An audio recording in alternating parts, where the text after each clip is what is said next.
Hello दोस्तों, legal यात्रा के यूट्यूब चैनल पर आप सभी का बहुत बहुत स्वागत है।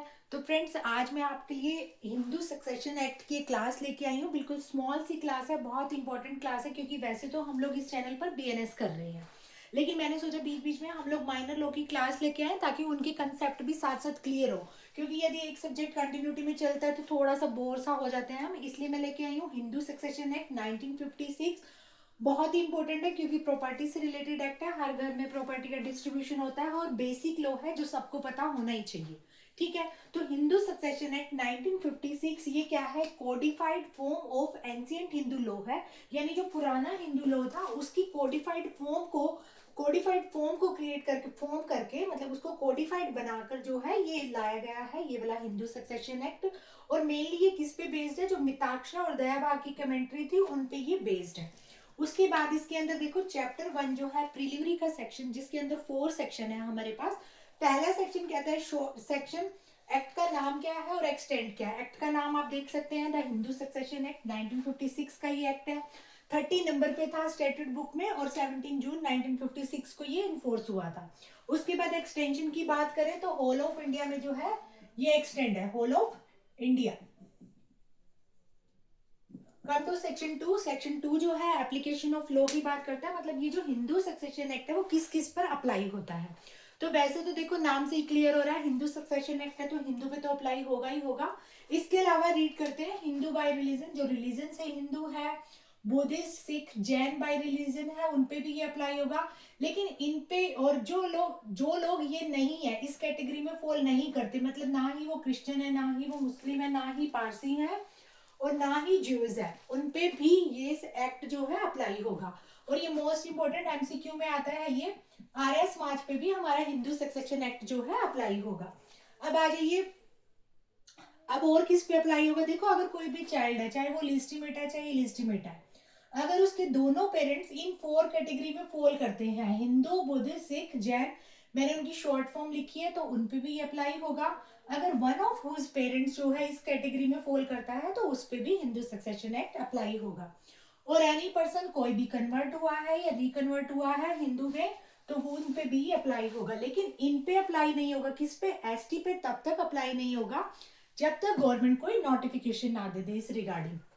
अब आ जाइए सेक्शन 3 पर। सेक्शन 3 में बहुत सारी डेफिनेशंस दे रखी हैं, डेफिनेशन क्लॉज हम इसको बोलेंगे।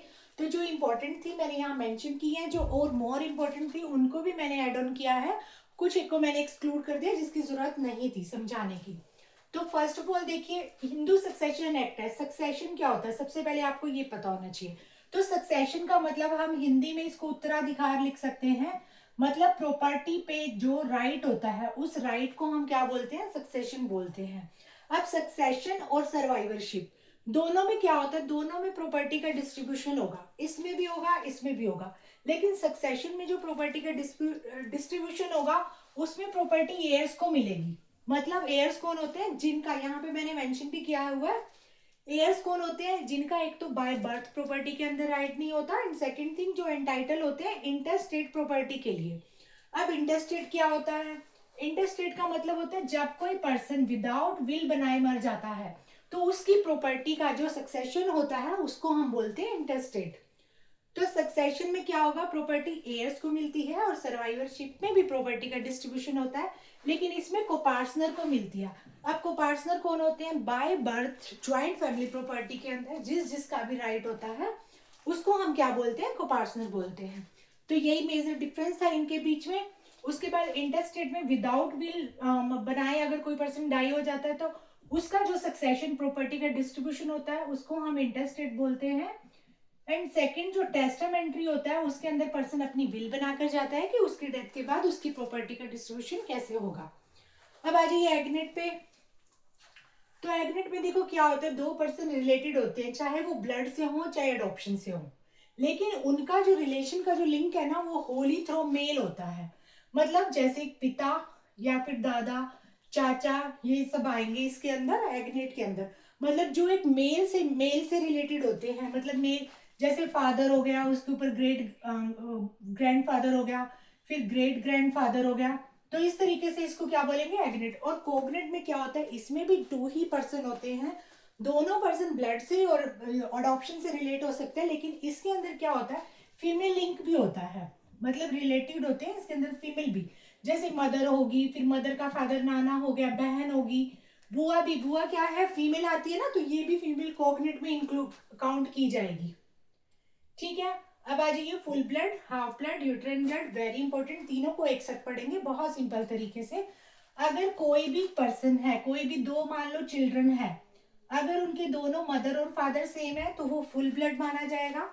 हाफ ब्लड कौन होगा, अगर फादर सेम है लेकिन मदर डिफरेंट है, मतलब फादर की दो वाइफ है तो उसको डिफरेंट डिफरेंट वाइफ से जो चिल्ड्रन होंगे उनको हम क्या बोलेंगे, हाफ ब्लड से वो कनेक्टेड है, रिलेटेड है। और यूट्राइन ब्लड में क्या होगा, मदर सेम होती है लेकिन फादर कौन होते हैं, डिफरेंट होते हैं।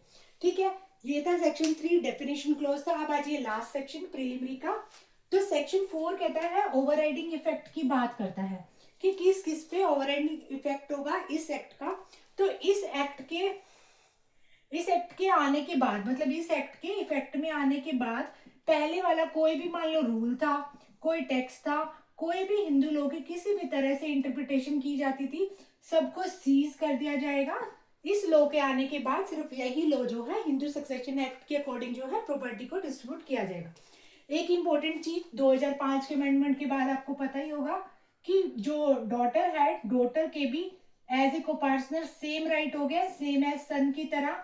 और सिर्फ राइट ही नहीं हुआ है, अगर राइट है, लाइबिलिटी है जो सन की है, सेम एज डॉटर की भी कंसीडर की जाएगी। तो ये था हिंदू सक्सेशन एक्ट का चैप्टर 1 प्रीलिमिनरी सेक्शन। मिलते हैं नेक्स्ट क्लास में, इससे फर्दर टॉपिक को हम कवर करेंगे। Bye bye, thank you.